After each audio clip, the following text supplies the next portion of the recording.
clouds are coming back over, and I heard a peal of thunder in the distance. In the So if distance. something happens and I disappear, just keep on going. I'll just pop back in. In the Okay. distance. Ba ba ba ba. That is a song, but I don't. Is it from a distance? I was just making a song out of whatever. We also need to check levels because we were live and YouTube caught all of that. Yeah. Da, da, da, da. Oh, I forgot that's my Just job. have to trim it up. It's just been so long. Mm-hmm. How do we do this? Live. I don't want to add it to the queue. I want to play it now. All right, melodious voices, let's go. Let's go. Apparently this thing did not want to load up. But here it is. It's a bee. God, there's an incognito mode for YouTube now? Yeah, that's a lie. Hit. I need a link so I can Twitterize it. Come on, Twitter. Twitterize, accessorize, computerize. Okay, Scorch, you're a little low, but everything else is fine. But when I say a little, I mean just like a titch. A tiny, tiny bit. Just a A nearly smidge. infinitesimal amount. Just in comparison. Okay. Usually we're softer than you. Let Your me rearrangement has altered things. let me adjust it on my mix a little bit. Do I sound better now? I mean, it kind of sounded normal to me, but you might be. Shh.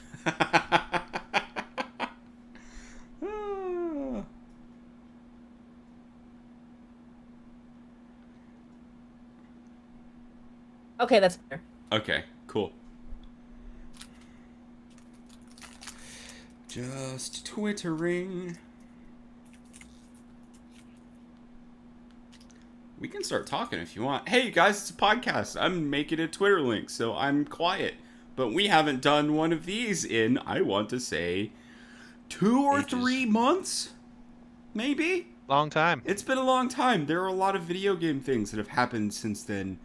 I also don't think I have even introduced who we are in a very long time either. Oh shit, we're rusty. So, Yes. the channel that you're watching is Tsunami Gaming. It's composed of 3 friends that are amateur ding-dongs that like to talk about video game stuff. So, here you are, and here we are, and you're listening to us, and right now I currently have an article up that should provoke a little bit, maybe, of a conversation, and it's around Biomutant patching out their narrator if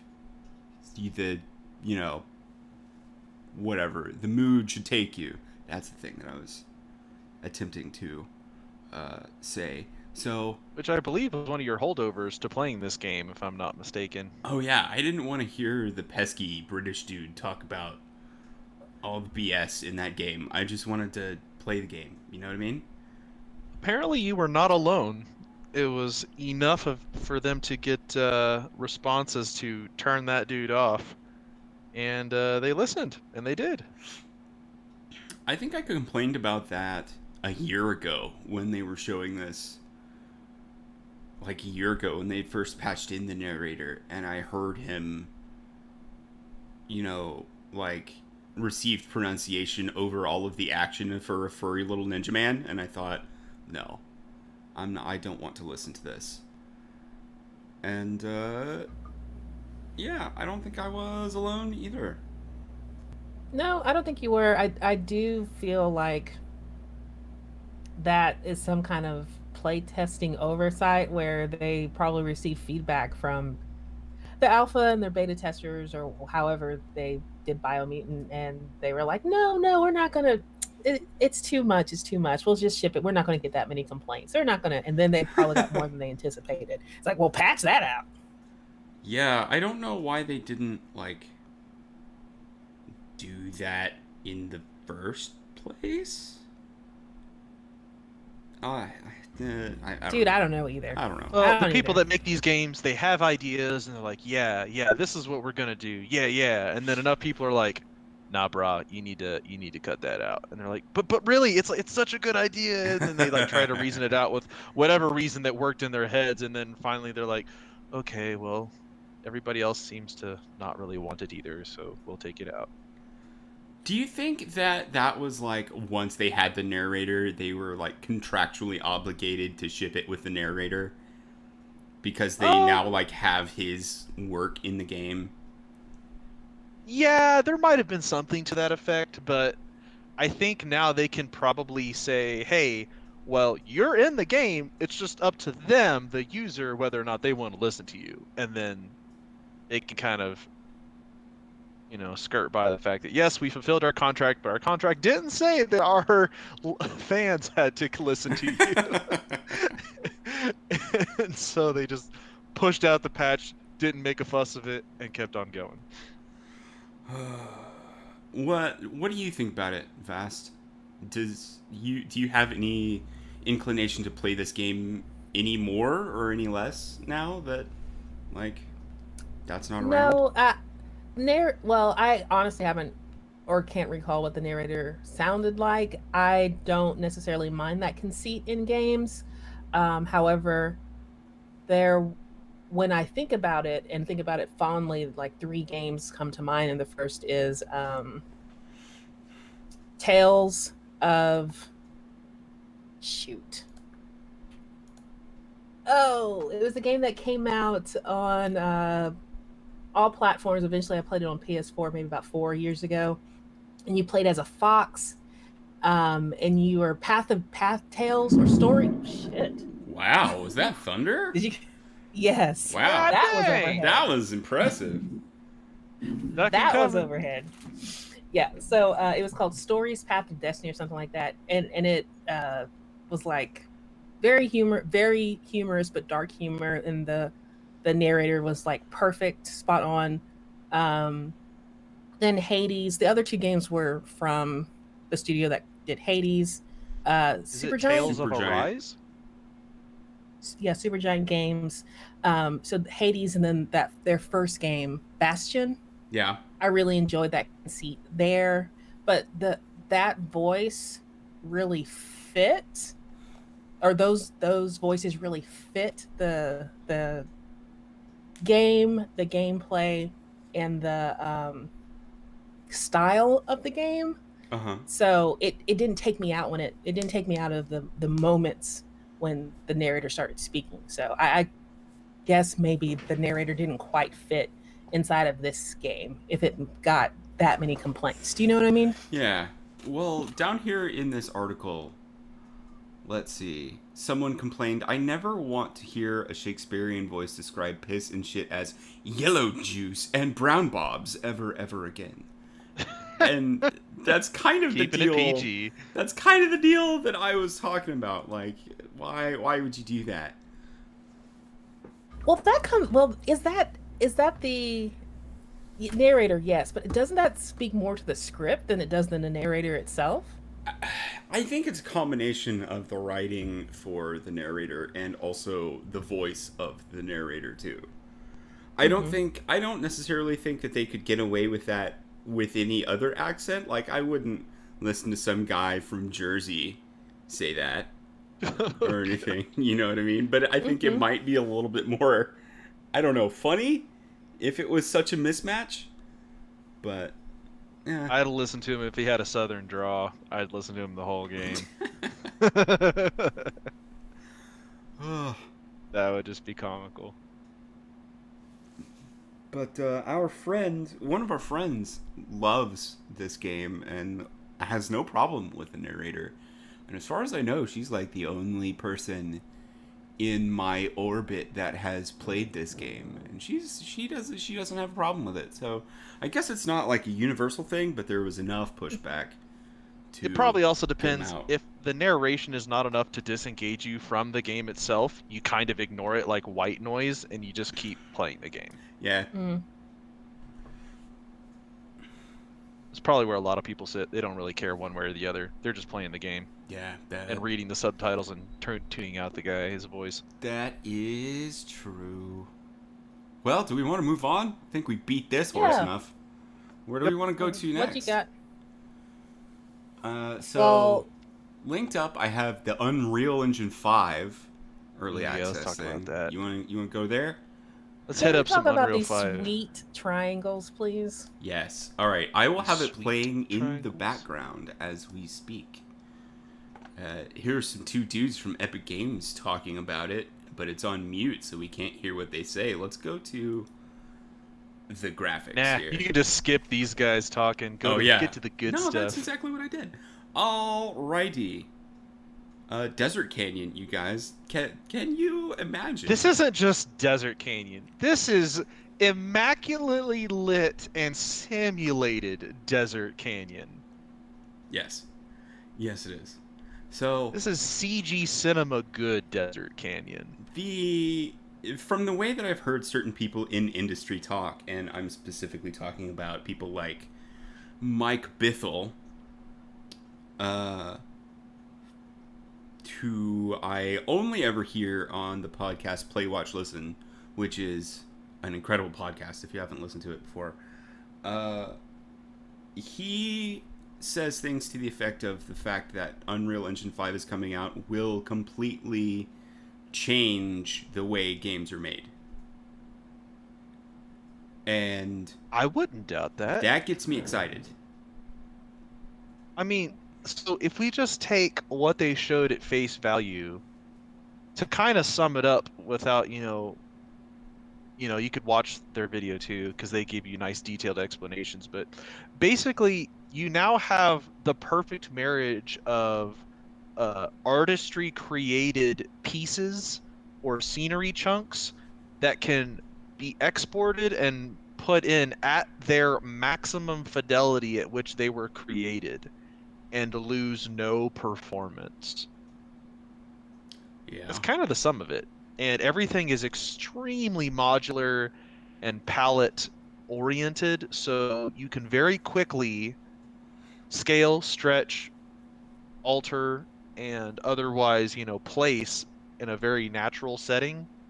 And as far as the optimization goes, the fact that how they intend the video games to work that utilize the engine is it only renders the immediate radial or visible sphere that the devs choose, and the rest of everything that you look at, it's there, but to the player it's to what the player sees it looks like the maximum fidelity, like there's no difference, but in the engine it's a 2D image of what is far away, and as you get closer to potentially interact, it reses in seamlessly to the physical geometry that you can interact with, but the player doesn't see that because of how it's compartmentalizing and parsing and rendering the actual environment around you, which I think is genius.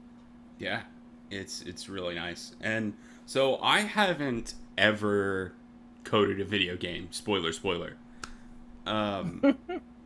The most that I get into it is that I enjoy playing them and I enjoy talking about them. So I am in no way, shape, or form able to comment on the monolithic task that is make a piece of media with math. But I took a look at this the first time and I thought, oh, that's really cool. And then another idea hit me. And it is, why hasn't this been around before? Because there are so many other things that work exactly like this. How come this was not in the, out in the space before now? Is this not the way everything works? And supposedly not. And I didn't know that. But now it is. Well, isn't part of the reason why Unreal Engine 5 is supposed to be so groundbreaking is because they're taking those separate and disparate systems and integrating it all into Yes. Unreal? Yeah. So with their nanite, program and the Lumen program, which is the Lumen is a global illumination lighting that Arcadius was just explaining before, and then the nanite is the geography portion of that. And then they also mentioned, like, was it animation? Yeah, there's an Yep, animation animation set. is a segment that comes up here in a Yeah. bit. But yeah, the actual what they call it, I forgot the term they use, but it is scaled animation. So you could take a singular animation and give it a, you know, a range of movement within a given, like, for instance, their example was vaulting an object. And as long as you define the tops of these objects and the lengths of these objects, your single animation that you spent time making is automatically adjusted to those objects without having to animate a separate animation that has different heights. And what makes that animation powerful is that it keeps everything looking extremely fluid, but there's an underlying skeleton architecture that allows really easy editing of a lot of moving parts all at once, Yeah. like a macro editor for a So, given motion. like, the way that I understand that is right now, if you want to show a character vault over something, it is essentially a miniature cinematic in the game where you have programmed that movement over a very specific, very defined, very standard, like, movement over, like jumping over a couch or something like that. The That usually means that the top of that couch, that boundary, is seen for things that you can vault over at that height universally through the game. So they don't have to make another miniature cinematic for Yeah. something of an additional height that They is always make plus or the minus. barriers, the cement walls, the what do you call it? The steel fencing, like it all happens to magically be at Yeah. the same exact height for them to just recycle the animation, but you're holding on to and going over different things. And now you can set a parameter of, you know, this polygon, these set of triangles have to be on top of these set of triangles touching, and your character moves over. And you can set that to, like, any size that you want, as far as my understanding goes of it all. Yeah, then it's at And that it will point work. you drag and place your skeleton parameters of, you know, like they show later here in a bit, vault length, vault height, and that sort of stuff, and it just takes over and does the rest. You Yeah. just plop and drop. Which is great. You don't have to keyframe anything, and if anybody has ever done any digital editing, everybody knows what keyframing is, and holy shit, Yep. it can be Yep. annoying. Yep. So Yes. it just that Yes. little widget of being able to, like, set an algorithm to do this all the time instead of keyframing a miniature animation for a very specific height, it just takes out Well, so I mean, just much work for the oh yeah, for people. the expediency of what it would take an animator to make that vault animation could be on the order of hours or days, depending on how complex Yeah. the skeleton model is, along with the environmental effects that are accompanying it. Yeah. And now the dude can literally do it in 5 minutes, Yeah. or he or she. The dev, the animator, can literally make that animation, which took hours and days before, 5 minutes, spin it around, rerun it a couple times. All right, good, moving on. Like, just so unbelievably freed up to do other things of a more complex nature. Yeah. Oh, there's So, a vault. Yep. Speaking of, I don't know if I don't think they got this in depth with it, but alongside like Lumen and Nanite, they talked about, and the animation, they talked about the sound system, the editing, the workflow, and then the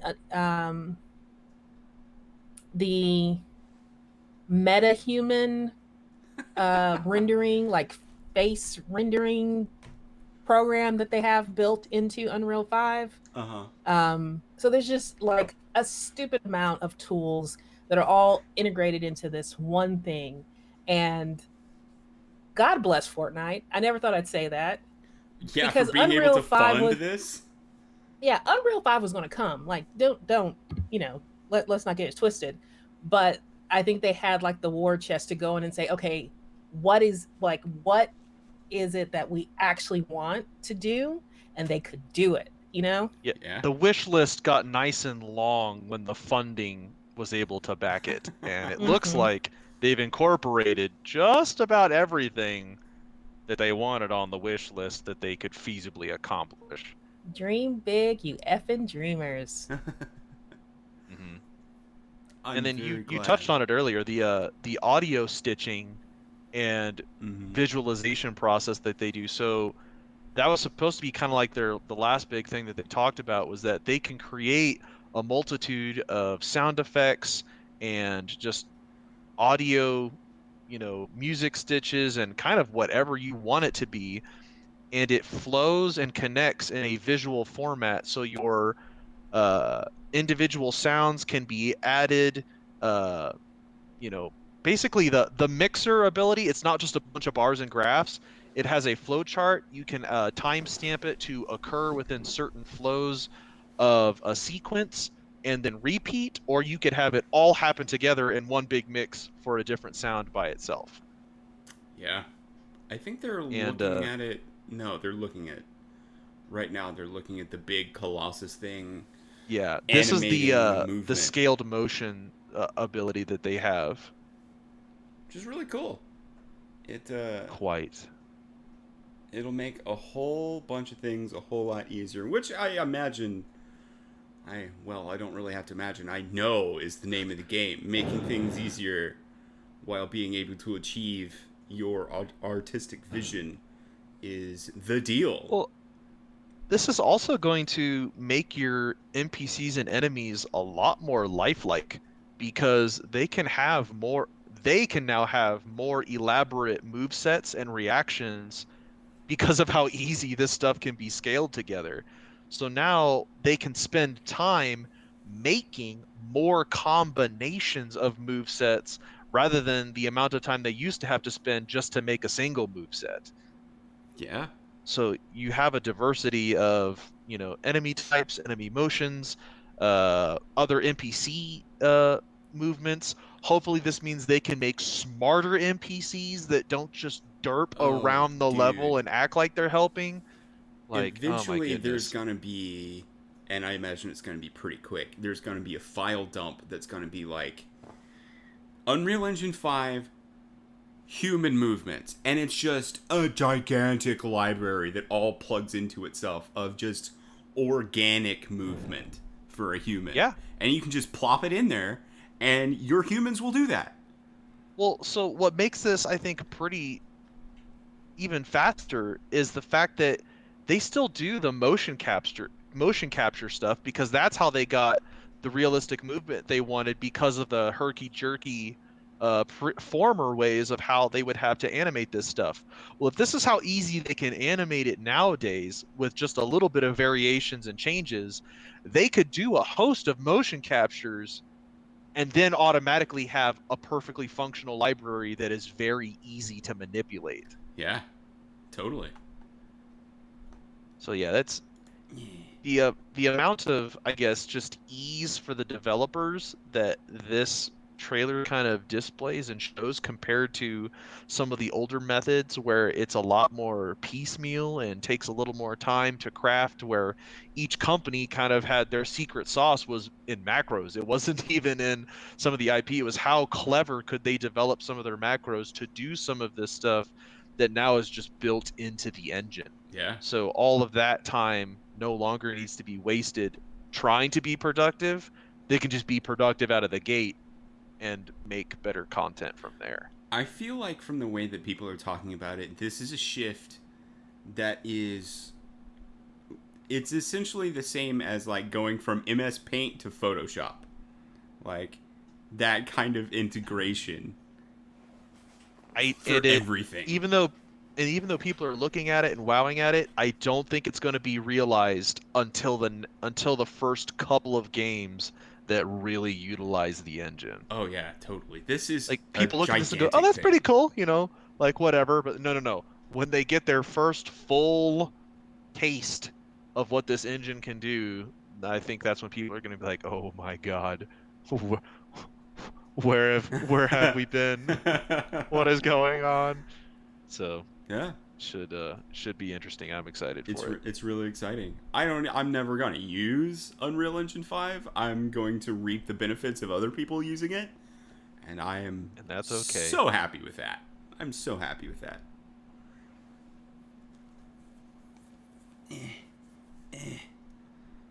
And the artists will be happy. They don't have to fight for polygon counts with the devs. That's true.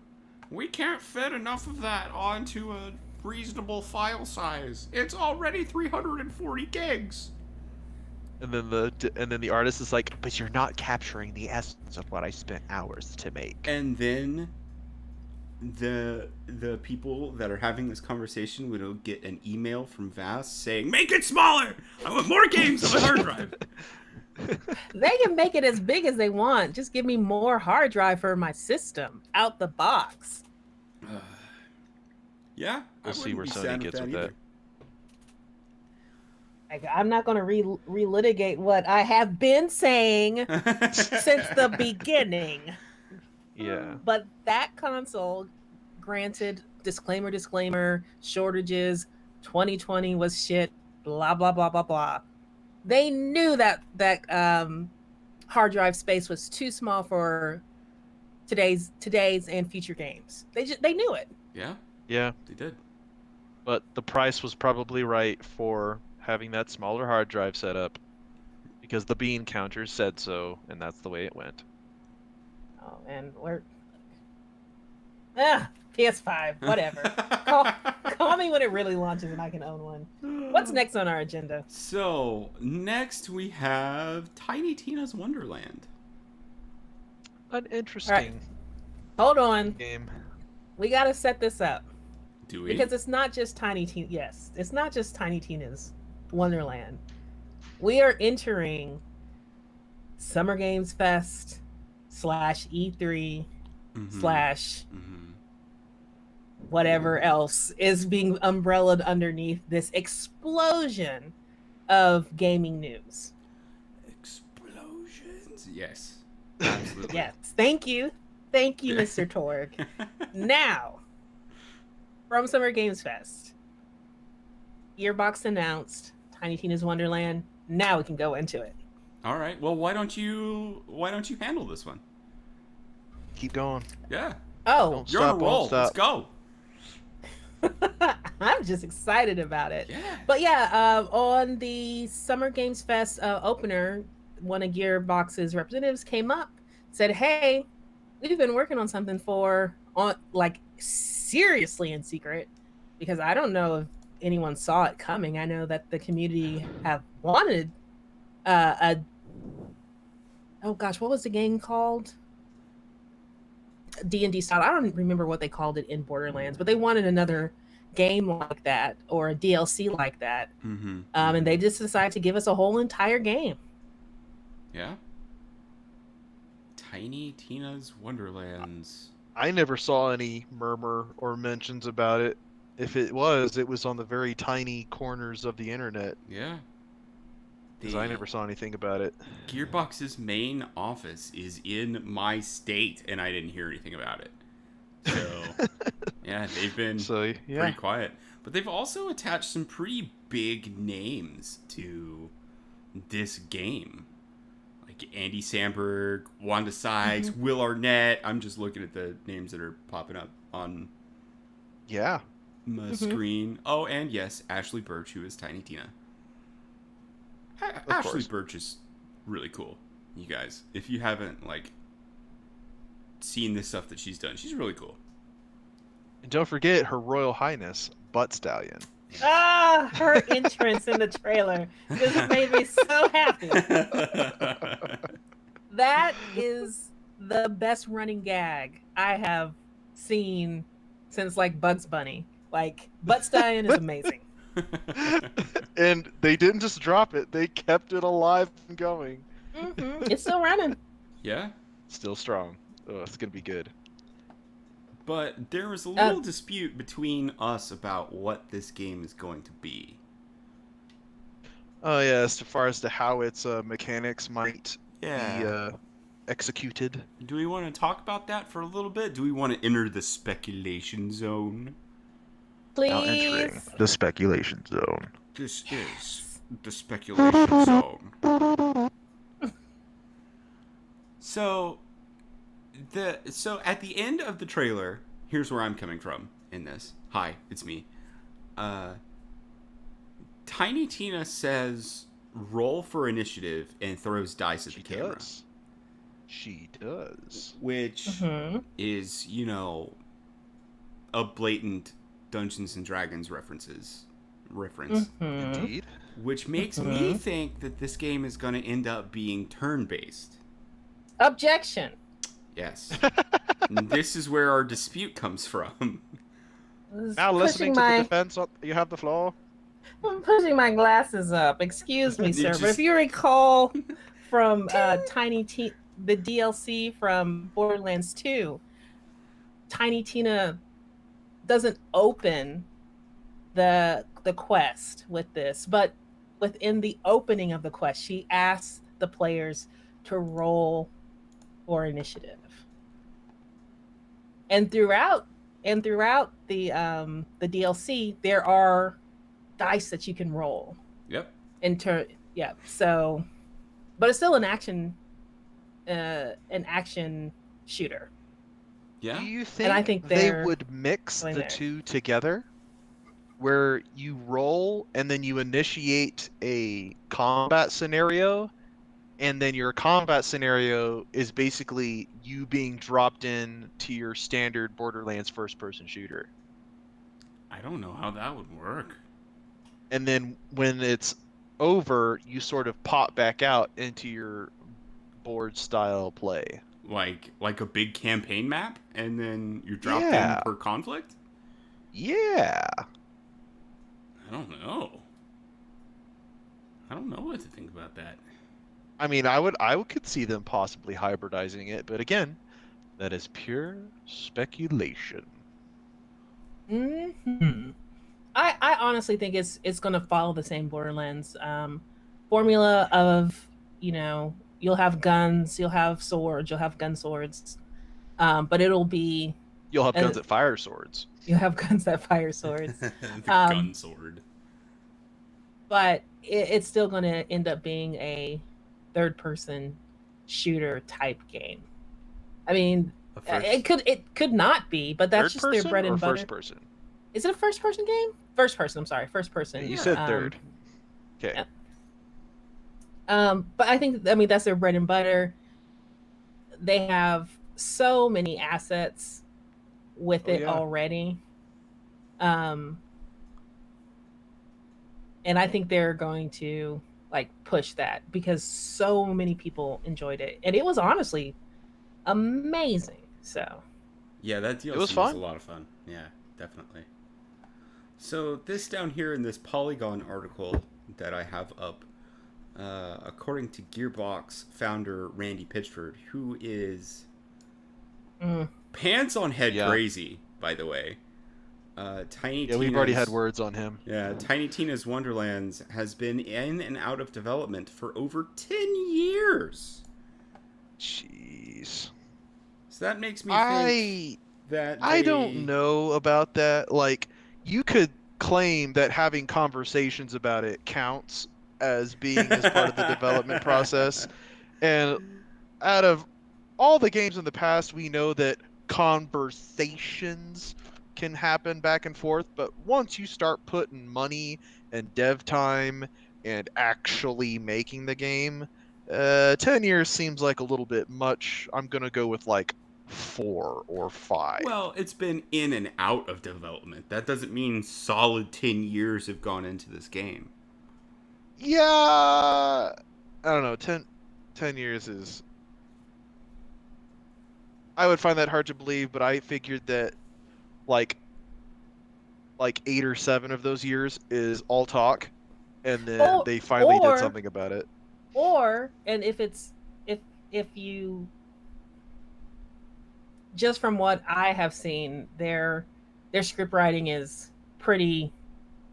When their A team is in the room, their script writing is really amazing. The first like 3 or 4 years of that could have been just nailing a script together. Yeah, I suppose so. What do you guys think, to create a tangent here, what do you guys think about these like big names coming into this game? You know, the big name polls that they have. Yeah. Will I Arnett, think it's who's been definitely in a something lot of else Lego to try stuff and recently. get a lot of people pulled into it, because if people have played some of those other games, they're familiar with their narration, their voices, how well they narrate some characters. So it might be trying to sort of uh, hybridize all the Borderlands fans, because those people are pretty much going to probably play this game. And then there's other people that are like, oh well, I wasn't much of a Borderlands, but this is not quite Borderlands, and it's got some other recognizable people in it, so it could just be an extra cast of the fishing lure, so to speak, to get a few more people in. I kind of shrug.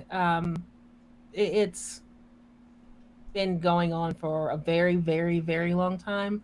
Hollywood actors moving into voice acting as another means of income for themselves and pushing voice actors out of that space.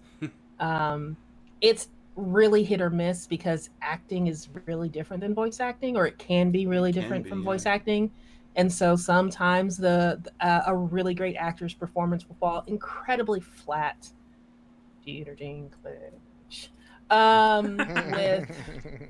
With within the gaming sphere, I think that the actors that they have, um, let's say, well, Will Arnett is gonna kill because he's got an amazing voice to begin with, And he's been and doing he's done Lego voice work Batman before. for a while now, right? Yeah, yeah, years now. He's probably coming up on like an 8 to 10 years as Lego Batman because he Jeez. first appeared in the first and he's got a great voice, Yeah, he right? does. He absolutely Um, does. All of these people Andy do, Sam, honestly. yeah. So I think it's going to be fine. It's just Yeah. we'll see. I'm excited to see it. I'm excited to see it. This is a game that we probably will definitely play, right, guys? Oh, you I can would take hope all those so. qualifiers out. We're going to play this one. Oh man, you guys, we have been in such a co-op game Multiplayer rut. drought because Outriders didn't work out Nope. really. Ooh, we Rip got to talk about that one Outriders. later. At the end of this, we need to talk about our Outrider experience. Yeah. I have another link up where we could segue into some multiplayer and talk about Battlefield. Oh, wait, hold on 1 second. Before we do that, can we segue into a little bit more Borderlands? Yeah, sure. What's Sure. up? Because they released a week ago, maybe end of May. Who knows? Time is a flat circle. They released some images, like silhouettes of the actors in the new Borderland film. Yeah. Okay, I saw that silhouette image and I just giggled when I got to Roland Kevin Hart, because it's yeah, like, little tiny God dude. dang it. Yeah, because everyone who's played the game knows Roland was a big, like, Dwayne the Rock Johnson sized human being, and then you've got Kevin Hart playing him. It's just like I couldn't take the picture seriously. I just couldn't. Do you think they were sitting at that board meeting after having cast Kevin Hart as Roland, and they're like, well, we just got to allocate more of the budget to digitally resizing him by 30%.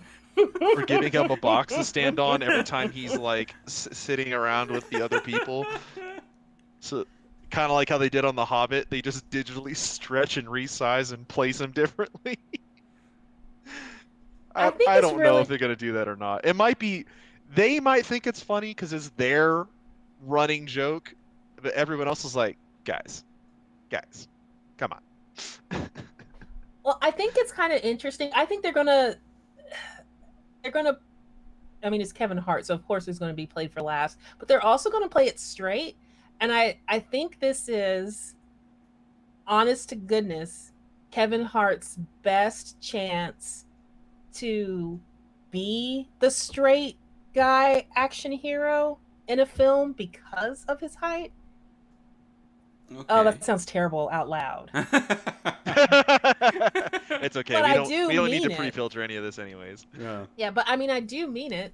So I do think, like, you know, he is a comedic. He's a comedic actor, and he's like breaks box offices and big budgets, and you know he does that really well. And he's done comedic action films, but he's never been the action hero archetype. He's always been the comedic Yeah. Yeah. part of the action duo. He's been the So saga this- of everything. Yes. Yeah. Yes. So this is his best chance to work his way into that role, I think. Well, Borderlands is also a universe that is very funny. If their writing is on point, it can be very funny and actiony at the same time. I agree with you, but I would also like to raise you the idea that this story revolves around a shrink ray that hit Roland. Oh, it I can see does. that. No, I can see that. Yeah, like if they're proposing that, okay, yeah. I might buy that. That's the only way I think they could like try to spin it off in a serious tone. But otherwise, everyone's funny. gonna be like, "Come on, I come on." I think that'd be really funny. I'm just waiting for The Rock to make an appearance as Brick. You know he That's will. it. As Brick. That's all I'm waiting for. As Brick. He's going to be Brick. Have Slide they- up. Yeah, Have him they and Kevin cast Hart Brick? have been in a lot of movies. I don't not officially that from what I've No, heard. they haven't. They haven't. Okay. But just the way that the Kevin Hart Rock duo has been running for a while. Several movies.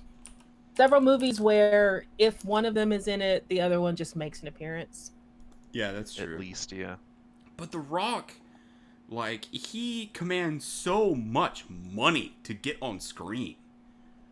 Yeah. Yeah. So they've Well, when you're good, cast- you can command that kind of So far they've He also- cast dollar. Lilith, Roland, Tannis, Claptrap, Tiny Tina, Krieg, unnamed character played by Haley Bennett, Atlas, Crom. Crom would be cool. Characters that have not been announced yet are Moxie. Yeah.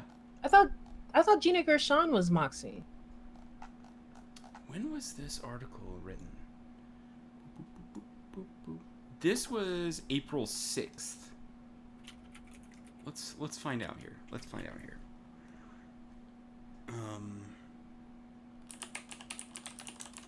Yeah, she joined at the end of April. Oh, okay. All right, that's why this article that I'm looking at did not have it. All right, that makes sense. Yeah, and I imagine there's going to be a couple of more side appearances like that we won't see casting names for, and you know, like Handsome Jack. He might be in the background as an Easter egg, you know, that kind of thing. Yeah. maybe. Or like a flashback cameo type thing. Remembering back. Or even if they just put his mask on the wall, you know, something like that. Yeah, that's true. That can work too.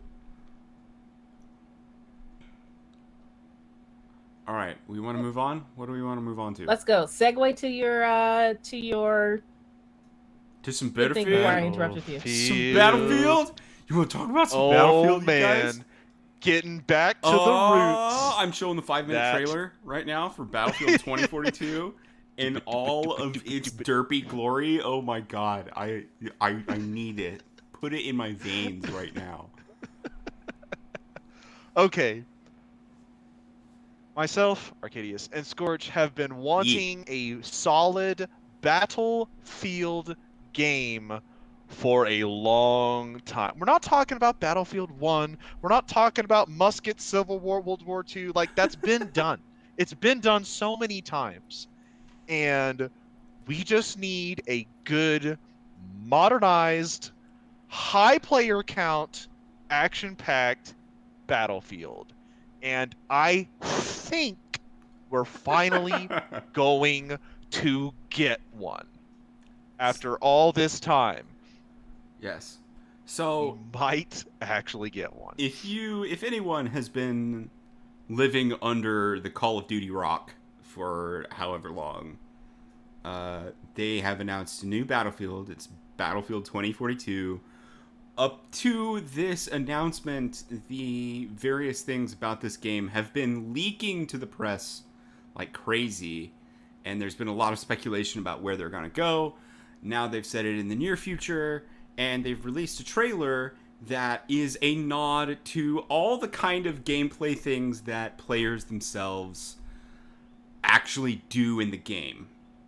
We'll probably bring up this stuff before they actually show it, but I think the most ridiculous one that they showed was the guy who jumps out of the jet, shoots the enemy jet with a rocket launcher, and then jumps back in his jet. Yeah. That was absolutely pulled off in grandiose fashion, with a lot of people trying to replicate it, and some of them successful at it. Yeah. Of just a Battlefield piece of nonsense due to the physics and the way things worked when you got out of an aircraft in Battlefield. So it started. That thing started in Battlefield 3, and the person who did it and achieved notoriety for it was Renezuke, and that maneuver was then coined the Renezuke, and it's very well known in Battlefield circles, but they actually put it in the game. In the trailer. In the game trailer. Is. Yes. Yeah. And I sent it to you guys' phones, but I don't think I have it up right now, of the actual player, Renezuke, watching the Battlefield 2042 trailer and watching his Renezuke get animated in this trailer. He lost his mind. He absolutely lost his mind. I would too. I absolutely would too. Let's not forget the four-wheeler, being a nice homage nod to the old Jihad Jeep. Like, oh man. The only thing that four-wheeler didn't have was like a ginormous pile of C4. 30 pounds of C4 on it. Yeah, that's the only thing that was missing from that four-wheeler was 30 pounds of C4. Oh man, that was another good quick chuckle on that one. Yeah. I think a new one that I wasn't expecting to see was towards the end when the tornado appears on the level and these three dudes are trying to get away in like the little tuk-tuk thing. And they're like, everyone is getting sucked away and they're like seriously still sitting inside trying to drive away, and then it slowly starts getting pulled back. I think in this trailer they absolutely nailed the line that Battlefield players have of, one, being super serious about what they're doing, and also, two, super not being serious and being super comedic about everything they're doing. That happens in every single match, and they nailed the tone in this trailer. Oh man. It's great. It's great. I am glad that they are making this game with the knowledge that, all right, guys, this is the kind of nonsense we expect our fans to be doing in our game. Yeah, we because know there's our no way player we base. can deny this. Yeah. They absolutely know the player base, which to me means they will be crafting certain aspects of the game to return that level of enjoyment that we got out of it. Yes. So I'm really looking forward to this. So probably won't buy it day one because normal DICE games coming out day one are total hot garbage. They need like a week to patch them up. But when the thing gets primed and ready and it's good to go for the big screen, oh man, I cannot wait. I cannot wait. So to go over a few of the things that we know about this game, and we will know more tomorrow as of us taping this podcast. The gameplay reveal is June 13th. That's tomorrow. So we will know more then. But we know that on PlayStation 5 and whatever the next gen Xbox is called, and PC, the player counts per match are 128. So that's Oh, 64 yes. people Oh, on man. each side. Oh my gosh. We also Those know matches are gonna be so big. We also know that they are somewhat doing away with the old school, like, 4-class system in the game. And they are upping the classes to 10. And it seems like they are tailoring them more to, like character-y kind of people rather than specific classes. I think they are doing that in response to the reception that, like, Rainbow Six Siege has with their characters in each game. But I don't know if it's going to be as individualistic as, say, Rainbow Six Siege characters are going to be. And I don't know how they could be when there's 128 players. Yeah, you can't. They'll basically take the 4, make them a little more diverse, a little more different looking, and basically they're just cranking up the variety due to how much the player count is going up. That to me seems like what the balance is for. There is a website that already talks about, I think, at least 4 of the classes. They have not said anything more, but I'm sure we will know more tomorrow. We'll know more tomorrow. Yeah. And Oh man. I think that's I just need a all. PS5. I just need a PS5 is our only problem right now. Yeah. I laugh, but inside I'm crying. Yep. It hurts. know. It hurts. It does. It's a real problem. But let's not. These brokies aren't going to bring us down. Come on, let's keep it moving. All right, what do we want to talk about now that we have Battlefield over? We have up on our screen, we have Avatar Frontiers of Pandora, we have Elden Ring, we have, what else? We have some Twitter links here. Let's see. The look at Siri from next season of Witcher. We have There's so much, Cowboy guys. Bebop. Mm-hmm. Let's hit. The Witcher stuff has a couple different subtopics, so you could probably hit it next. What did you want to do, Vass? Because Oh well, no. Like we can go into there, but I just want to intro this by saying that a lot of that part of the thread is coming from Netflix Geeked, which is apparently new. I don't think they ran something like this last year. Do you? Did they run this last year? I don't think so. Or their Netflix Geek Week. And so they have like a slew of announcements that are coming out. This is And that's all I want to say. Isn't this like hosted by Rahul Kohli or something like that? I know he's associated with it, but some of the clips that I saw coming out of it, like Greg Keeley was also interviewing the 2 directors of the Arcane League of Legends Arcane animated show. So there's a lot of people involved. And there's also He-Man getting remade. I'm just that was a surprise. Scrolling. Please tell me you watched that. I did, and I was like, "Oh my goodness, what a blast from the past that felt like." And I can't claim to have watched every single one of the old He-Mans, but I've probably seen 95%. I'm probably missing just a couple episodes, and I remember quite a few of them. But seeing this now refreshed and revitalized in your modern animation and modern, pretty much everything with regards to animation and cartoons goes, I was like, man, that's kind of exciting. So It was awesome. As a person who runs a D&D game and references He-Man probably the most out of the 3 of us, I've never watched a single episode of the show. What? Oh my god! I have never seen a single episode of He-Man. It's like right before so my time. shocked. No. Maximum shock face. We are going to do this. No. Maximum shock face. Wow. No, so this is what's going to happen. This is what is exactly going to happen. We're going to tie Scorch down because Scorch doesn't like to watch anything but The Mandalorian together as a family. So we're gonna tie That's Scorch a down, family. Okay. and we're gonna get you to watch at least one episode, maybe two, of He-Man, and then my personal favorite, the He-Man and She-Ra movie, which is really just like an hour or an hour and a half a pilot for the She-Ra show.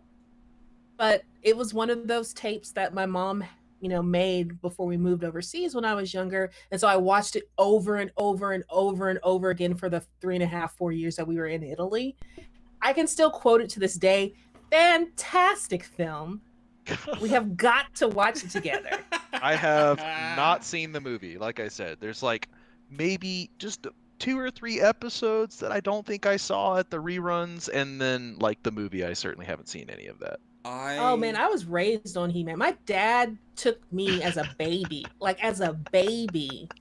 to the Oh, man. movies to see the He-Man movie with Dolph Lundgren. And obviously I have no memory of this, but Yeah, I you just went. knew you were present. Yep. I will watch some with you guys.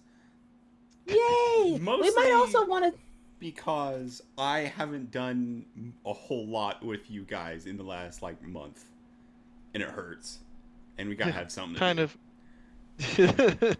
You need to see how utterly ridiculous. I remember like a couple years ago, I was just like going through a withdrawal, and I just looked up some old She-Ra episodes on YouTube, and I was like, "Holy shit, Hordak was ridiculous, ridiculous." They're you just gotta watch them. They are absolutely ridiculous, but they're also a lot of fun. And then they re-released or they redid He-Man like in the early aughts, like maybe 2002, 2003, somewhere in there. And that was actually pretty cool. Like updated graphics, the animation was good. I think I enjoyed the Thundercats reboot more than the He-Man one, but it wasn't bad.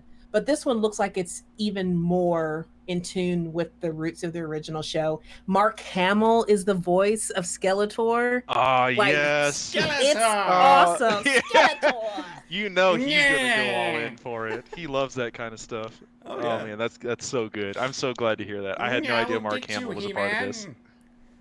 You know the voice. I do. I've never seen an Well, yeah, episode. there's- I know the voice. Like, there's been like in the world of memeology, He-Man is a solid pillar there, only yeah. because of Skeletor. Skeletor to King Randor. Come in, you royal boob. Look, you gotta watch it. I'm gonna make you watch it. It's gonna be so much fun. Get a Yeah. drink. You'll have a Alright, great That's time. interesting. All right, yeah, I'll watch it with you guys. Quick aside, since you mentioned She-Ra, I want to bring up something else that's not on the docket, right quick. If you don't mind. Oh, go ahead. And the thread will soon become clear. Critical Role has just finished off their second campaign that totals Ooh. 141 episodes. Woohoo! That is extensive. That is a lot. And 1 week later, they announced a new series that they've called Exandria Unlimited. Exandria is the world that is made up that they play in. Okay. And it is an 8-episode run so far of some people that play in Critical Role, like Matthew Mercer's like D&D series, and some more voice acting talent for these series of episodes. And one of the people is Amy Carrero, who plays the voice of She-Ra in the new She-Ra series. Oh. And they also have the voice actor that plays the current Spider-Man in Spider-Man the Animated Series. And their DM is also supposed to be very good, though I know like almost nothing about her, unfortunately. I'll 100% watch the series. It's going to be a whole lot of fun. But that's my thread. That was my side. We can move on from there if you want. Interesting. Let's interesting. keep moving. Yeah. So what do y'all want to talk about now? Cowboy Bebop. Cowboy Bebop. Beep up, beep up, I'm beep sorry, up. was I too excited? No, Nah. it's okay. It's worth being excited over. Yeah. I didn't even know the Bebop was doing a live action, and now I am excited about it. How long has this been announced? That So here's the thing. I was talking to a friend about this today who said he thought it was in permanent limbo because, and talking through it with him, it reminded me that, yes, I did hear something about a live action Cowboy Bebop ages ago, but it was attached to it was as a movie, and like, for some reason, I think Justin Timberlake was attached to it, and that like died. And then it was revitalized as a Netflix show, and then I forgot all about it. Apparently, it started filming, but John Cho injured himself, I and remember then that. COVID happened. Oh, Shit. jeez. Talk about the double whammy. The universe Stunt does work not is no joke, guys. want this show to be made, is what it sounds But we like. must push through. We must make it so. The world needs it. Now more than ever. But I like the cast, and they are bringing Yoko Kanno on to, I'm sure, create even more music, even more iconic music for what I hope to be a very well executed and well received live action version of one of my favorite animes of all time. Yeah, totally. But I will like warn you guys, Netflix does not have a very good track record of live action things that they pulled from animation. To just While this is a just so true y'all statement, I am anticipatory of their attempt.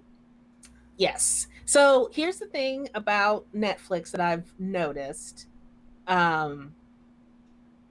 It's either one step above CW. know. And I mean that in the nicest way possible. I know that sounds terrible or demeaning, but I mean it in the nicest way possible. Or it's like the first season of Stranger Things, right? Yeah. There's no real divide there. So I'm hoping that this is going to be like season 1 of Stranger Things. Or actually, I didn't dislike it, The Witcher, but I just wasn't as engaged with it as other people. But like, or The Witcher. Yeah. know? They put some serious time into The Witcher, though. Yeah. I'm not saying it was bad. Like I said, I just wasn't as engaged with it, which I didn't understand. Henry Cavill is so attractive, He is? Really? but I couldn't engage with him as the Witcher. I don't know, it was weird. I think it was great. Like, I think the show was great, but I was just like, every time I was looking at him, I was like, I don't know. Does that make sense? Like the So- entire time the series is going on, you're like, I just don't know if he's like the right Witcher. Like that's Yes! the only thing running through your Yes! head the whole time. Yes, that's Arcadius. You know me so well. That's exactly it. I was like, every time I was like he was amazing. Just maybe not the right kind of amazing. Mm-hmm. So I don't know, but that's So- just me. That's just me. Let's not talk about this. I feel weird. No, I'm I want stop to a keep second. talking about this. I'm loving this right now. Hold on. Let's reel it back a little bit and maybe explain why Henry Cavill is just a little off-putting as The Witcher. First of all, them contacts that make it look like his eyeballs are actually egg-shaped when he looks around. Maybe that's part of it. Yeah. They're so thick, and you can tell they're so thick, and it's like he can't quite see what he's looking at through them, and they're like Yes. eggies shaped. It makes it so strange. And Oh, I thought I was the only one. Swords, thank you. No, absolutely. And then You're also articulating every what I single feel. yeah. Ooh, I almost killed a mosquito. Didn't get him. And also every single time they like zoom in on Henry Cavill's face for like a dramatic like cursing thing or something like that he does, where he just spews profanity for a minute with like just a box around his head that we're looking at. The shape of his nose and how defined it is always throws me off. Like, who the fuck has that kind of nose? It's so goddamn weird. And what the hell is going on with your teeth? And I think that every single time I see his face. So, like, you're not by yourself in this. And it might be that I have more nitpicky things about Henry Cavill as facial structure than you do. But yeah, that's where I sit on that. I hope that he one day forgives me. But it's true. Those It's contacts, true. man, they're not good for you. They're really not. And I feel for him because I know like contacts and then body painting are two of the worst things for actors. Yeah. Yeah. Well, since we're talking about The Witcher, do we want to talk a little bit about WitcherCon? Let's Might as do well. it. So it's weird, right? Yeah, I didn't figure there's like enough Witcher people, content, and stuff to make a whole con out of it. Not to, belittle the fan base or anything, but No, I just didn't figure there's enough people for that. I would actually say that I think there's enough there's enough canon material to create a con because you have the books, you have the 2 games, now you have a television series. And people have done cons for less, let me tell you. Yeah, They have. totally. I just wasn't expecting this one. Is probably really where I'm getting at. Is like, oh, a whole Witcher con, eh? Okay, I guess now's the time that they're doing that then. I think the other thing though is that we've seen, especially since last year, but in recent history, I'm thinking of like even Warframe's TennoCon comes to mind. It is very but a digital con is very easy to get off the ground and cater to your specific fandom. Like DC did the fandom last year. Oh, is it going to be a full digital con? It's not like any kind of in-person con? I guess that's why I was thinking it was kind of odd. Well, per CD Projekt Red's press release, WitcherCon will air in 2 streams on July 9th. And will show details, for the video games and the TV series, and The Witcher Monster Hunter, a mobile game. Okay, maybe now I'll believe that a little better. I guess I had a preconceived notion of a physical con, but we're not there yet due to COVID reasons. I don't know if I would go to a physical WitcherCon. Well, I don't think I would either. That was hence my hesitation of believing like if there was enough people that were, fans enough to go create a whole con for The Witcher. No, you would have plenty of people show up. Totally. Okay. Plenty of people who show up. I say that as somebody who attended a very small but really well executed for the time and everything like that, a 221 BCon in Atlanta, at the like height, not even the height, but like the rise of the BBC Sherlock Holmes with Benedict Cumberbatch and Martin Freeman. Those people put together a really, really, really good convention, and they had like Sherlock Holmes scholars to talk about the books. They had like historians for Victorian period. They had writers who did like Sherlock Holmes pastiche or other works, games. They had a whole bunch of people there, but there was like maybe 1,000 of us there. You can get more than Yeah, for Sherlock Wow. Holmes, and that was their first Yeah. year. I went to the second Dang. issue, and there were more people. So Tell you like you can what, get way more than that for The Witcher.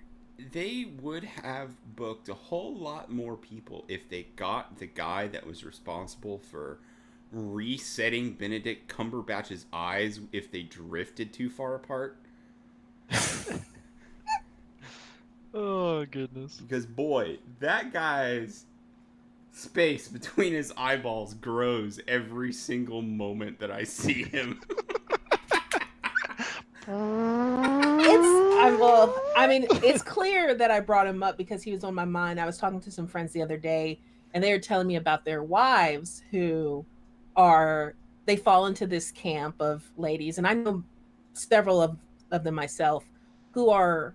We were talking about the Loki TV series, and we were talking about the ladies who love Loki Uh-huh.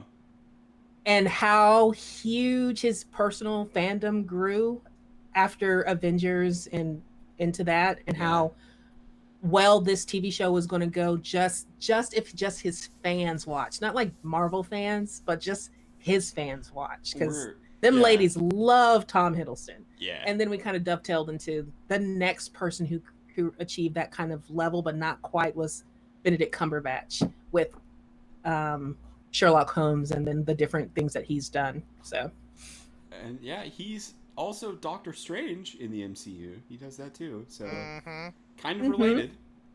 he was Smaug in The Hobbit. That was Yeah, well done. But like he had CG eyeballs then. Yeah, but like the way that they still did like his entire face construct and translated it straight to the CG dragon. So he still had to like have the facial exasperations, and he still had to do his acting part. They just put a dragon skin CG over his face. I don't think Which I've ever watched a Hobbit movie either. I watched the original, the animated one, but I've not watched. No, if nothing else, just go watch his dialogue segment. It's got to be up on YouTube somewhere. Just watch his dialogue segment, and you'll be able to notice, like, oh yeah, like a person's actual facial expressions got CG overlaid with dragon skin, and that's exactly Smaug. So, it was very well done. It was very well done. It was. They were fun films. They were not very faithful. No, only Lord of the Rings entertainment value only. But they were fun. I did enjoy going to see them. Even like Orlando Bloom popping up and not quite being elf shape anymore. Oh, Orlando Bloom. I was an Orlando Bloom fan. Where and did he go? yes, What's he been doing recently? he was married to Katy Perry. Are He you is? serious? I'm not kidding. They're married and they have a daughter. Well, Oh, okay. I He will be fine Didn't then. know that. Yeah. His first wife was beautiful too, y'all. I mean, she's fine. Orlando Bloom made a lot of money. He is fine. I mean, well, for a very long time, he was the size of a high schooler. So, yeah, you can make money Yeah, off of then he- staying high school size for a very long time. Then he got dad bod. I can't even picture that. Oh man. Well, I mean, it's dad bod for Orlando Bloom, you know. Yeah, yeah. Skinny Pudge. All right, what's next? All right. So I found this. I want to talk about this Avatar game that came out with Ubisoft Forward today. Yeah. That was a random drop. Wasn't expecting that. Yeah, I did not watch Ubisoft Forward, but I have various thoughts about Ubisoft in general.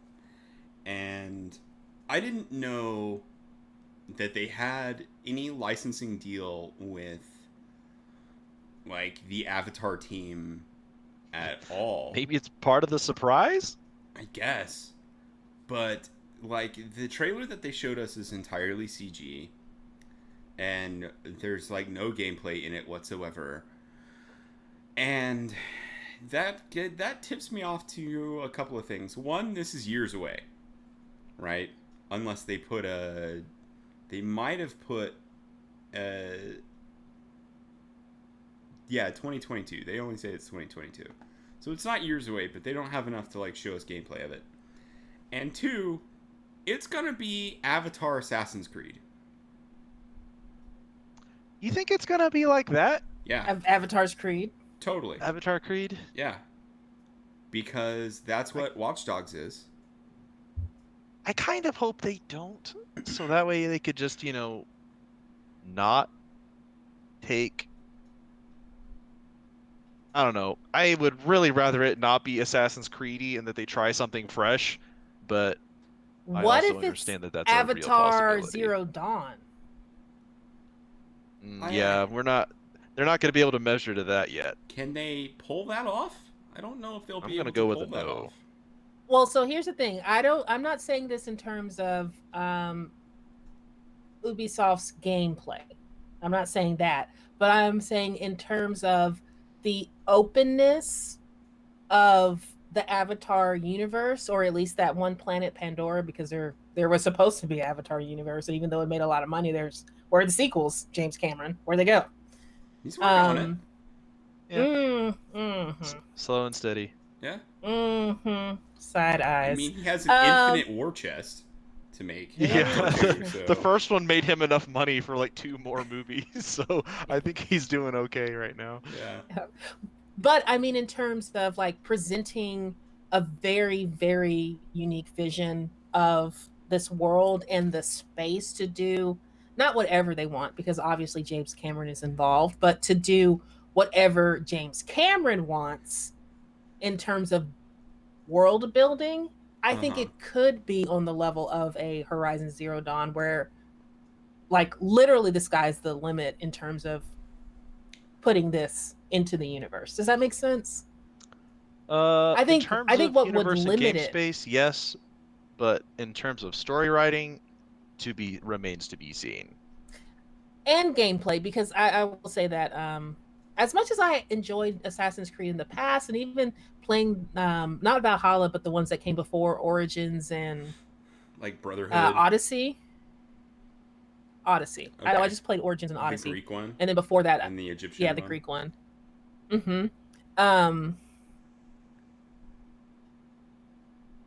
Yeah, they still need to work on their open world. Yeah, I'm just gonna say do. It's gigantic and cluttered at the same time, and that's not great. I feel like their formula is a little bit stale at this point. And by a little bit, I mean 3-month-old saltine on the countertop. Stale. But since it's Ubisoft, you know we're gonna get treated to a gratuitous Ponytail sex scene.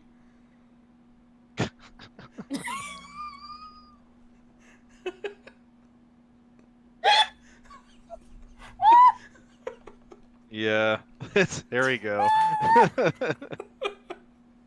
wasn't ready. Shaboom! It's been so long since I've seen this film that I honestly had no clue, and You then I remembered, and forgot? I was like, "Yeah, It's man. like yeah, a Ubisoft PTSD would. flashback. Ubisoft would." Just like- oh my goodness. Whew. Well, that's all I have to say about that. Do we have any closing thoughts on this? No, I think that's a good note to go off on. I'm never playing this game now. Don't worry, I'll let you know if it has one in there, and then I'll send you the clip of it. Well, Just they that are clip, blue, though. so that fits Yep. into your wheelhouse. It's on track. Oh, Mass So many Effect. good ones. Okay, well, let's see. I've got Elden Ring up still before we go fishing Let's do it. for other links or anything if you want. Hit it. So we only have like a 3-minute trailer for this, and this is like the first mention of Elden Ring in quite a while, and people were understandably worried about it because hardly any. It had been radio silence. Yeah, that amount. I've not been following it, so That amount of time between announcements kind of leads people to believe that it's in like development hell and or has been canceled. But here it is. Oh, they weren't going to cancel that game. I mean, they already have George R. R. Martin on it. You can't like say, "Oh, it's over." But yeah, that was the amount of time that they've been quiet, is like that ballpark, I want to say. But it looks like a game that's made by From Software. Oh, I didn't realize that Bandai Namco was publishing it. That's a huge get for them. Yeah, totally. I don't really know what to say about any of this. I don't know a whole lot about Elden Ring, honestly. Does anybody? Do they know? I mean, Yeah. the thing that I know now is that whatever character that you play is referred to as tarnished all the time, like you're made of silver or something. So here's what I gleaned from the trailer. The mythology and the presentation of the world is honestly beautiful, even as it's grotesque. I understand that's part of the genre, Yeah. but I got the same sense of, oh wow, I want to experience that world in the same way that I got from oh shoot, something Shadows Die Twice. Sekiro? Sekiro, yes. Same thing. Like, oh wow, this looks so cool. I bet they have such interesting character development and story and backstory and lore. I bet it's super cool. But then I know when I would get into it, I'd be like, I've never played. It's like when I tried to play Mortal Coil or whatever. It's like I've never tried to seriously play one of these games before. I'm gonna die, and I'm not gonna play it. Yeah. Totally. It can be a tricky game type to play if you're not always playing those kinds of games. Yeah. It's a genre where you have to be absolutely all in to Yeah, want to play. But here's the other That's thing what- about it. Like, it's yeah. completely different than Devil May Cry, which is, to me, is the hardest game. It's not a Souls game, but it's the hardest type of hardcore game that I've ever played. And I could at least get through half of Devil May Cry, right? Yeah. With in terms of timing and stuff like that. But that's because there's a lack of deliberation in the timing. Uh-huh. And these games are all about deliberation and slow moving, and it's just like, oh my god, this is terrible. Yeah, but that it's really stamina cool. bar. Yeah. Mm. I'm sorry, Arcadis, I cut you off. What was I gonna say? Oh yeah, the only reason I don't usually play these kinds of games is I don't really enjoy playing games that are somewhat stressful to play. I still like the more leisurely, sporty, occasionally serious, but if it's like a Dark Souls game, like boy oh boy, you gotta be on point all the time. Yeah. And it's just kind of so much work. I just want to play video games for fun. Like Totally. I just want to have a good time. Like I can have my serious moments where I focus on like a boss or something, but otherwise just kind of enjoy it and not be like, well, if I die here, I'm redoing the whole chapter. Like I don't want that kind of stress when I play. Yeah. Absolutely. So yeah. Is that all we have to say about Elden Ring? Probably. We'll keep an eye on it. I'm interested Yeah. to see it. I'll probably end up watching gameplay like I did with Sekiro, but Yeah, I'll watch a stream of somebody playing it, probably. Because honestly, it looks nice. And the people that will play it better than me will have fun and make it look cool. But I think I that's the would most watch. enjoyment. I would watch a 8-part mini series for Elden Ring. Just putting that out there, Netflix. Has there been Since an additional media crossover with Dark Souls yet? no, Because that but there's seems something really ripe for that kind of thing. No, but you say that, but there's an anime. So if they do a Dark Souls movie, they have to cast Hugo Weaving. You think so? In some capacity, they need to cast Hugo Weaving. He's definitely got a face for it. Let me tell you that. And a demeanor for it. He's all about that Yeah. type of environment. And might I humbly suggest that they also cast Willem Dafoe in this too, because he is Interesting. equally as wrinkly and somewhat unsettling. Oh man. Those words are apt. I thought there was a Demon Souls or a Dark Souls anime series being talked about, but just a really quick Google search isn't bringing me anything. So, if our one or two listeners happens to know or can point us in the direction of that, you can drop us a link in our YouTube comments, or you can send us a tweet on Twitter, Durnomi Gaming, and let us know, because I'm really curious about that. There's got to be something in the works, though, right? I mean, it seems like too good of an opportunity to pass up. You know, it has such a devoted fan base. I can't see them like not doing more. Yeah. Well, until then, I'm just going to be waiting for the Wheel of Time series and whatever Lord of the Rings series Amazon is going to give to me one day. Yeah. One day. One day. So, it seems like we've been going on a little bit, and there was one thing that we set up in the beginning that we have yet to pay off. And I think it's time that we sit down and we trash some Outriders. Here we go! Wing, ding, ding, ding, ding, ding, ding, ding, ding, ding, ding, ding. Let's do it. Ning, ning, ning, ning, ning. Which, for those of you listening, that is the sound effect we required in order to mine ore on the sides and around the level. Yes. It just stuck, and that is what we did. Yep. It will make a return probably in other games that are more worthy. Yes. I took a step back.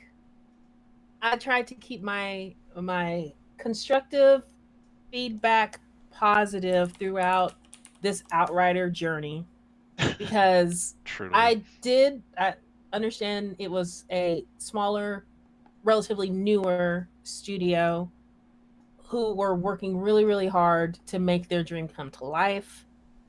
And they were honestly doing us a service, because we've been in like multiplayer game limbo for ages now.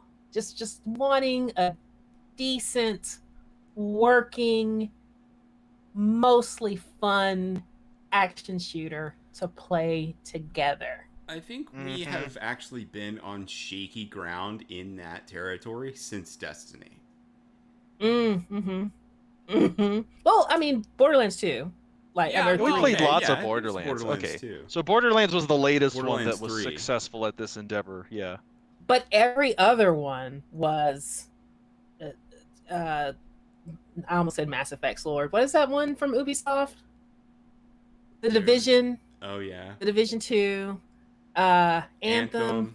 May you rest in peace. R.I.P. Rippin' peaches. There's others in there like we just tried. Space Lords.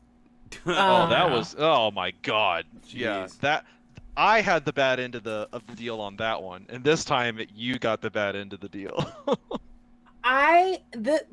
On my PC it says that I have played 11 hours of Outriders, but that's a lie.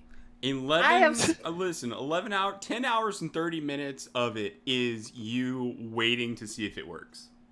Yes. Every update, my system, the game would crash, my system would crash.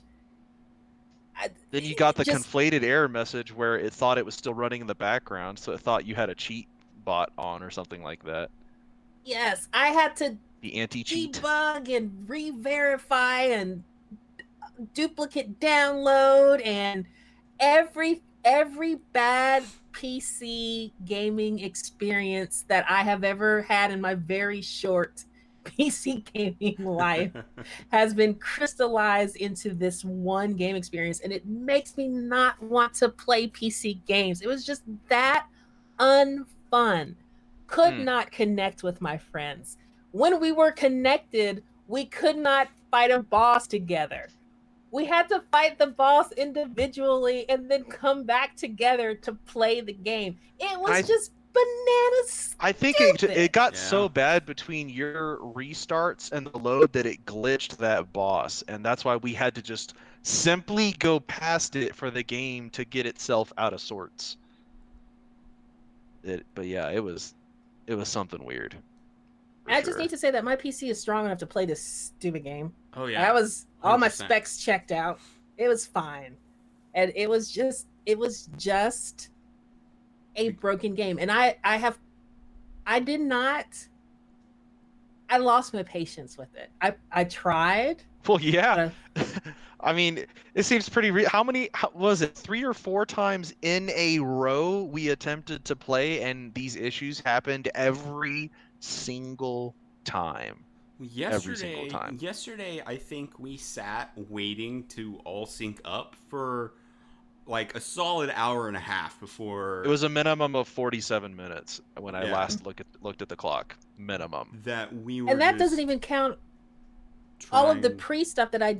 Oh, sorry. No, it's cool. Go ahead. You have more venom against this game than I do. I'm just tired of it. Just all of the pre-stuff that I did just to make sure that I could. Like, before I even logged into Steam with you guys, I was like, all right, let me check this. Let me do this. Do I have an update here? Yeah. I mean, let me make sure that okay, let's go. Oh. Hey, you're cheating. Go away. Yeah. I will admit that I at least played the game solo so I could feel like I got my money's worth for having purchased this game to know what happens. And I'll admit the story was okay. A decent plot twist I didn't see coming that made things, interesting. But beyond that, playing this game by yourself is nowhere near as fun. No. Nowhere near. And in some cases, borderline impossible when you get those world tiers cranked up. Yeah. No, and you have to be certain classes just to be successful. So, the fact that it is a multiplayer oriented game that can't accomplish a clean multiplayer experience, where one of the 3 of us always seems to have issues at some point or another, it kind of defeats the whole purpose. Mm-hmm. At least when we played Anthem, we could play together.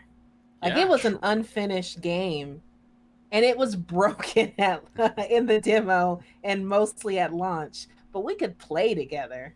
That's true. For about 5 minutes before we all crashed out. Mm-hmm. This game, we couldn't ever all connect. Yeah. Which I feel like it was a struggle to get in the lobby. Mm-hmm. Yeah. And it just should not be this way. And I am just, like, Destiny set the bar so low, and no one is clearing the freaking bar anymore. Yeah, they just trip it. They don't know the bar is there. They trip over it and like, oh wait, there's a bar. Ah, too late. Oh, beans! Stepped on the bar. Yeah. So. So whoever's coming next, I'm gonna try and put all of this vinegar and pain behind me. But just know that I'm gonna be very vocal this time. I'm just gonna have to do it. Yeah. I'm just gonna have to do it. I'm Truth coming naked, butt ass naked out of the well, saying y'all, is this what we're doing now? Together. Get it together. Get your poop in a group. Yeah. I am so tired of being disappointed. Well, unfortunately, our industry in the race for the monies is collectively okay with having the bar low. That's kind of the problem right now. Yeah, they can make money with the investor bar push being low. Exactly. So if Whether the bar is higher or lower, when the bar is higher, they don't make as money sooner. And therefore, they lower it because all those pushy investors get theirs, and then we're left with the ramifications of that. We don't need people to play the game. We don't need the game to work. We just need them to pre-order it so that we already have our money. But when you go too far on the other side of that scale, you get Cyberpunk. Oh, still made money. Cyberpunk. They did. But they didn't make as much. But they did are make starting, as much. as I mentioned to Scorch earlier, they're starting now to actually lose money because of all the extra development time that it's taken to fix the errors that have plagued all of these systems, in addition to now having to apply those patches to already started and in some cases already completed DLC, and they're basically having to redo the whole thing over again. All of that added development time is now coming back to bite them. And they still don't have it in the PlayStation Store. And don't forget those litigation costs. And the litigation costs. So they're okay. You know, they've made money, but the scale is starting to slow down and gonna start moving in the other direction before long here. So they got to get it together. Can we take a step back though? And just like real talk about the difference between what I see as product development and project management and overall business decision making that's superly clear cut divided between Eastern games and Western games. And I'm taking us all the way back to Final Fantasy 14. Where they released Final Fantasy 14, or it came out of their alpha beta period, and they said no. And they brought it all back in, and they redid that game. Then released now that was the right thing to do. Yes, as a world reborn. And then what happened? Critically acclaimed game. And whatever spiel that our friend Jasmine was saying that you can play for free right now. Oh yeah. Oh my goodness. Yeah. Insert that entire monologue like a flight attendant before you take off. And I'm no longer playing it, but I will honestly say that it was my first MMO experience, but it was such a good game. And it's not like that for everything, but even Black Desert. The thing is, Black Desert was a those people at the top have to be willing to take the short-term hit for what they know is going to be a longer-term success. And most people in the money-grubbing corporate world just say no to that. And it takes a lot to do the opposite. Yeah. And that's kind of the unfortunate position of social constructs of the gaming industry. Yeah. Do you want some nice news instead of us being kind of annoyed at the end of everything? Yeah, let's bring it back up. So move the slider. After Ratchet and Clank Rift Apart came out, which came out this week, by the way. Oh goodness. And has scored pretty high on the various people that review games. Good. I think IGN gave it a 9 out of 10, which is great. Oh man, that is good. A whole bunch of the devs at Insomniac, which is the studio that made Ratchet and Clank Rift Apart, the game that came out this week and would have a larger player base if not for PS5s. A whole bunch of the devs took to Twitter to say that they created this new Ratchet and Clank game without any crunch in their studio. What? Finally doing it right. There was zero crunch at Insomniac when they made almost like Rift Apart. Hold that thought, but it's almost like they planned for this. It's almost like they sat back and went, "Hey guys, let's come up with a plan, a whole plan that has a beginning and an end." Wait, what? What? Oh man, Get that foolish talk out of here. It's not how you make money. Mm-hmm. I imagine they were all sitting around the table and they're like, "Hey Jeffrey, do you have a calendar?" And then it was all solved. And they're like, wait, what the hell's a calendar? Why do you need one of those? Oh, I gotta do some of this planning stuff. Like, wow, man, didn't realize we were so advanced at this point. Mm-hmm. Even with COVID. Yeah. Even with COVID. Which, it makes me smile. I like Ratchet and Clank. I like Insomniac. They do good stuff with Spider-Man. They do good stuff with Ratchet and Clank. Well, I mean that should almost give you the feels good that like, wow, they didn't crunch, and guess what? Their game's a 9 out of 10 for the most part. It's almost like they planned it, did a good job, and that's all they could do at the end of the day, and it was well received. Like, huh, who'da thunk? Yeah. Mm-hmm. And there's something to be said for the major difference in style between what Outriders was trying to do and what Ratchet and Clank was trying to do. There's a definite split there as far I as think like, one of what you need to do in order for that to be successful. But I mean, they still did it. They showed to everybody lightly it's touch possible. on it though, I think one of Outriders' failures was them doing the whole pure online service as far as how the game functioned.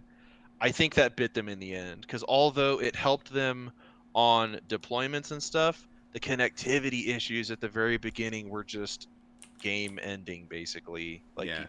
people couldn't even get in to play the game. Like the game itself, once you got playing, was functional for the most part.